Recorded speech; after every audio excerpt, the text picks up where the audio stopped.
Bring it, babe, watch it, turn it, leave it, stop, format it. Bring it, babe, watch it, turn it, leave. Voilà, bonjour, je m'appelle Purpleville et je vais vous montrer comment modifier un casque Xbox pour s'en servir pour une radio, notamment pour l'airsoft en fait quoi. Voilà, les casques vendus avec les Toki sont généralement inappropriés avec un petit bouton dont on masque le micro dès qu'on l'actionne. Donc en fait, à partir d'un casque Xbox comme celui-là, on change la prise bien sûr de connexion et on le transforme comme cela, avec donc une prise jack stéréo et un petit bouton ici, un micro composant, un petit bouton en fait qui permet donc quand on l'a à l'oreille, juste en appuyant, d'actionner le micro. Voilà. Donc le matériel nécessaire, un casque Xbox en état de marche, même ceux qui sont un peu malades au niveau de la connectique ici, là qui font des faux contacts, conviennent très bien vu qu'on coupe le câble.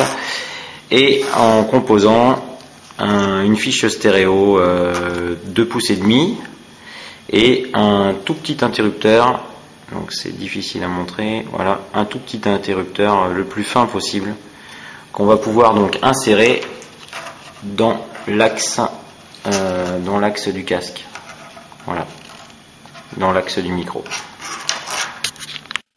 Donc voilà. Première étape, le démontage, on enlève la mousse de l'oreille, du casque, et on déclipse les 3 ergots qu'il y a au pourtour pour laisser un peu de champ libre au fil ici, quoi. Voilà. Voilà, maintenant à l'aide d'une sorte de Dremel et d'une pointe comme ça, on va essayer de doter cette partie que j'ai hachurée à environ 1 cm du bord de la partie micro là. Voilà, la partie a été évidée à l'aide de la Dremel. Donc on peut apercevoir au fond de cette partie là, en bas, un fil noir, hein, ici là, un fil noir qu'il va falloir extraire et commencer de charcuter. Donc voilà ce qu'on obtient. Une fois avoir dégagé le fil, on enlève sa gaine et on essaye de couper par le milieu.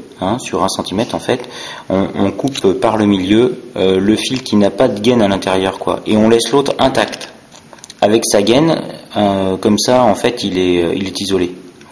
Et on va donc placer le petit interrupteur, voilà, qu'on voit nettement mieux maintenant. Voilà, on va replier ses pattes et le souder sur ces 2 fils qui sont dénudés, prêts.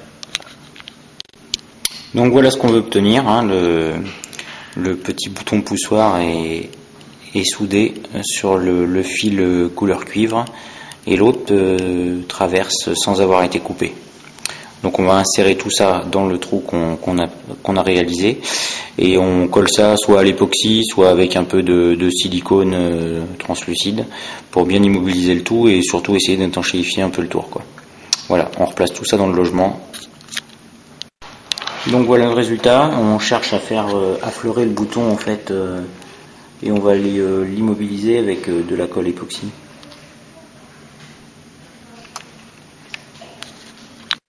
Donc voilà, on coupe la prise du casque Xbox à une 10-15 cm pour être sûr qu'il n'y ait pas de faux contact dans cette portion de fil.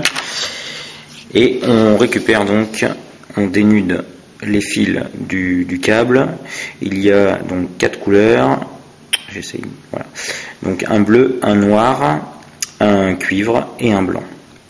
Et on va les relier donc au jack 2,5 pouces comme le schéma, c'est-à-dire la plus longue tige on relie cuivre plus noir, la plus petite le blanc et celle qui est moyenne sur la gauche le câble bleu.